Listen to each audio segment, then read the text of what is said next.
Greetings, everyone. Welcome to From the Tower After Dark. We had a totally different topic lined up to launch our new series, but this came out of England this week, and I felt we need to take a bit of a dive into it. I can't believe what came out of Bangor Cathedral recently. I guess nothing should surprise us anymore. Right you are, Laurie. Without any further delay, let's get this party started. Religious protests usually involve picket signs and megaphones, but at one Welsh cathedral, the choir turned Holy Communion into performance art with a dramatic musical protest that's shaking up centuries of tradition. That's such an unexpected way to stage a protest. How exactly did this play out? Picture this scene. It's Bangor Cathedral, during one of the most sacred moments of worship. The choir begins performing what they called a Canticle of Indignation, while clergy distribute communion bread and wine. Then, and here's the theatrical part, they all silently walked out in unison. Using the actual communion service seems pretty bold. What drove them to take such dramatic action? Well, the cathedral had just announced they were cutting 5 out of 8 staff positions and reducing the music director's hours. But here's where it gets really interesting. This wasn't happening in isolation. The cathedral was already dealing with what you might call a perfect storm of problems. Oh? What kind of problems are we talking about? So earlier this year, they were under intense scrutiny for what investigators described as a culture of excessive drinking, sexual promiscuity, and inappropriate behavior. The situation was so serious that the Archbishop of Wales actually stepped down, even though he wasn't personally involved in any misconduct. That's quite a contrast between the sacred and the scandalous. How did the cathedral respond to this musical protest? They came down pretty hard, suspended all choir activities for a month, and put the music director on leave. But you know what's fascinating? The composer, Simon Ogden, compared himself to Banksy after his work was censured, saying there's a long history of protest through art, even through church music. Well, using biblical language to criticize church leadership is pretty clever. What exactly did they sing? The lyrics were brilliantly chosen. Lord, how long shall the ungodly triumph? And how long shall all wicked doers speak so disdainfully? It's like they weaponized the language of worship itself. That's some serious artistic resistance. But surely the cathedral must have had reasons for these cuts. Here's where things get really interesting.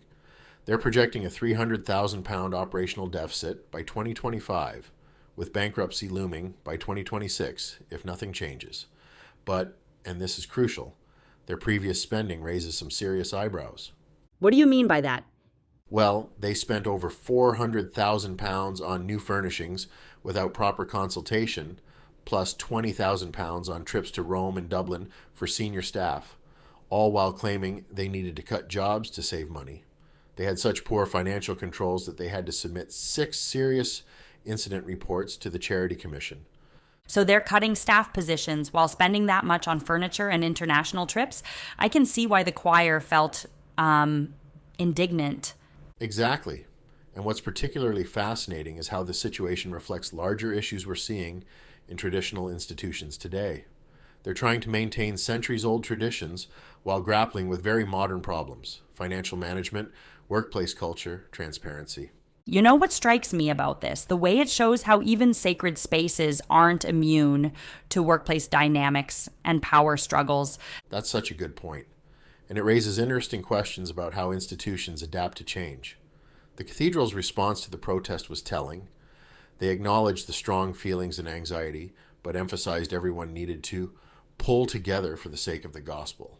Though it must be hard to feel like pulling together when you're facing redundancy while watching questionable spending decisions. And that's really the heart of the story.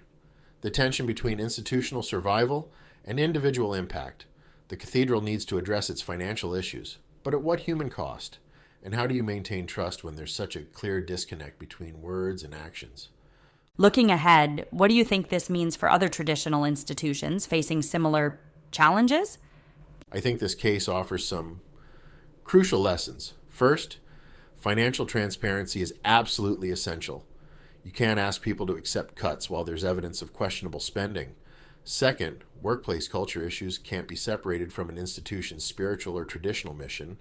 And third, when people feel unheard, they'll find creative ways to make their voices heard, even if that means turning communion into protest art. Though I doubt anyone at the cathedral expected to become a case study in institutional change. No, probably not. But sometimes the most powerful lessons come from unexpected places, even from a choir singing protest songs during communion. It really shows how the line between sacred and secular isn't as clear as we might think. Join us again next week on From the Tower, After Dark. Our podcast airs every Friday at 7 p.m. Eastern Time. Don't forget to like, comment, and subscribe. Let us know what deep dive you'd like us to take on. Until next week, thank you for listening.